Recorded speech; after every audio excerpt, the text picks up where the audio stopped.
Hello friends, क्या आप जानते हैं कि धरती के अलावा जितने भी ग्रह हैं, शुक्र, शनि और मंगल ग्रह, बृहस्पति ग्रह, जितने भी ग्रह हैं, क्या आप जानते हैं कि इन ग्रहों में इंसान कितनी देर तक जिंदा रह सकता है। आइए इस बारे में पूरी डिटेल में आपको समझाने की कोशिश करते हैं कि अगर आप मान लो, इमेजिन करो कि अगर आप शुक्र ग्रह, मंगल ग्रह या फिर किसी और ग्रह पर चले जाएं तो आप वहां पर कौन सी ग्रह में कितनी देर तक जिंदा रह पाओगे।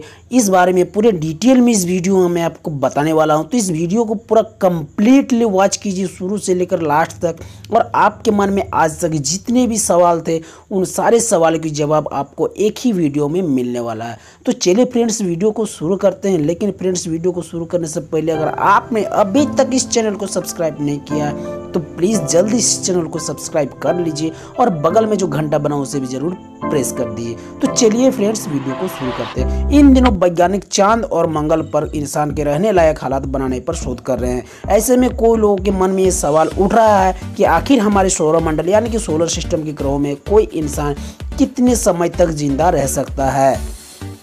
वैसे तो हम सभी जानते हैं कि इस समय हमारे सौरमंडल में केवल पृथ्वी ही एक ऐसा ग्रह है जो कि रहने लायक है। लेकिन अगर इंसान किसी तरह से मान लिया जाए, किसी तरह से इन ग्रहों पर प्रकट हो भी जाए तो क्या होगा। चलिए आपको समझाने की कोशिश करते हैं। हाल के वैज्ञानिकों के अनुसंधान की रुचियों को देखकर ये सवाल जायज़ है कि आखिर इन ग्रहों में जीवन की अनुकूलता के लिहाज से किस तरह के हालात है।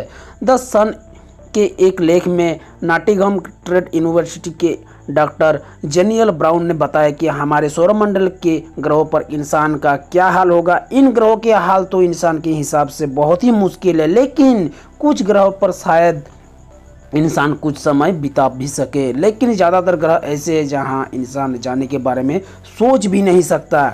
तो चलिए सबसे पहले बात करते हैं बुध ग्रह के बारे में। बुध सूर्य के सबसे पास का ग्रह। आम धारणा है कि सूर्य के सबसे पास रहने के कारण ये हमेशा बहुत गर्म रहता होगा, लेकिन ये सच नहीं है। इसकी कक्षा पर निर्भर करता है कि वो कितना गर्म है। इसके 88 दिनों के बराबर है, पृथ्वी के दिनों के बराबर है। समय में इसका जो हिस्सा सूरज के सामने होता है उसका तापमान 425 डिग्री सेल्सियस तक हो जाता है, और जब वहाँ रात होती है तो वहाँ का तापमान -150 डिग्री सेल्सियस हो जाता है।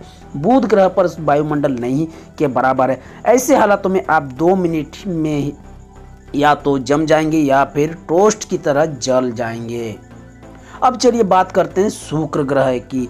शुक्र ग्रह बुध के बाद के सूर्य का दूसरा सबसे पास का ग्रह है, लेकिन ये सभी ग्रहों से सबसे ज़्यादा गर्म है। इसका वायुमंडल बहुत घना है और आप वहाँ गए तो आपको लगेगा कि आप वहाँ पानी के 1 किलोमीटर नीचे है। इसका तापमान 400 डिग्री सेल्सियस है और वहाँ सल्फ्यूरिक एसिड के बादल बहुत है। डॉक्टर ब्राउन के मुताबिक यहाँ आप एक ही सेकंड में जल कर आप समझ गए होंगे आपका क्या हाल होगा।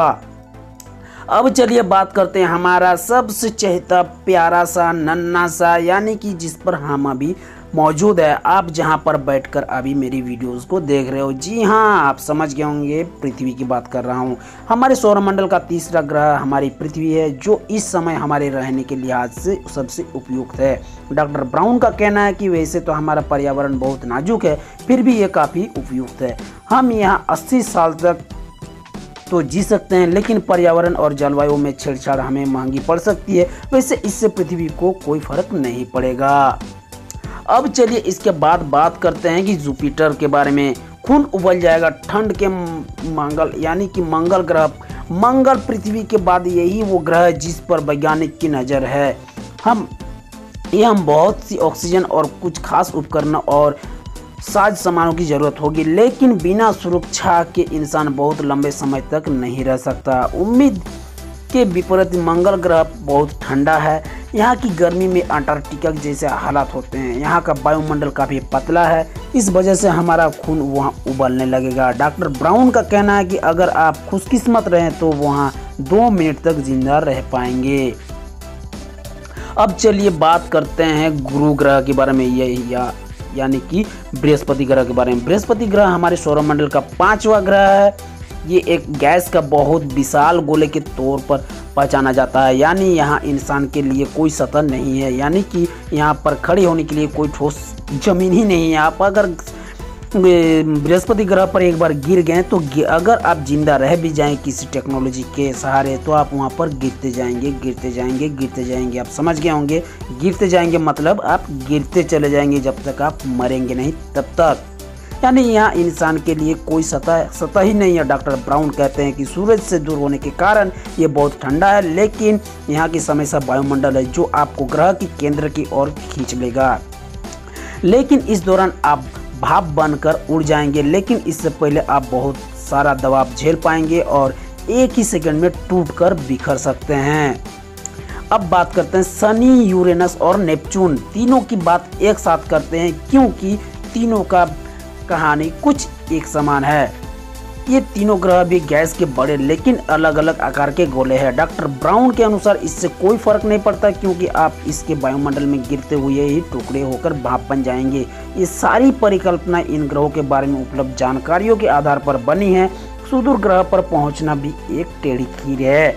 इससे पहले ये परिकल्पना संभव हो पाए हमें वहां पहले सुरक्षित पहुंचना होगा। जी हाँ, तो अब आप बताइए मुझे नीचे कमेंट करके कि अगर आपके पास कोई टेक्नोलॉजी रख दिया जाए, यानी कि नासा या फिर इसरो आपको ये सुविधा मुहैया करा दिया जाए कि आपको, समझ गए होंगे, तो आप सबसे पहले कहाँ जाना चाहेंगे? आपको मार्स पर जाना चाहेंगे आप या फिर दूसरे ग्रह पर? मुझे नीचे कमेंट करके ज़रूर बताइएगा। तो चलिए फ्रेंड्स, मिलते हैं नेक्स्ट वीडियो में, तब तक के लिए नमस्कार।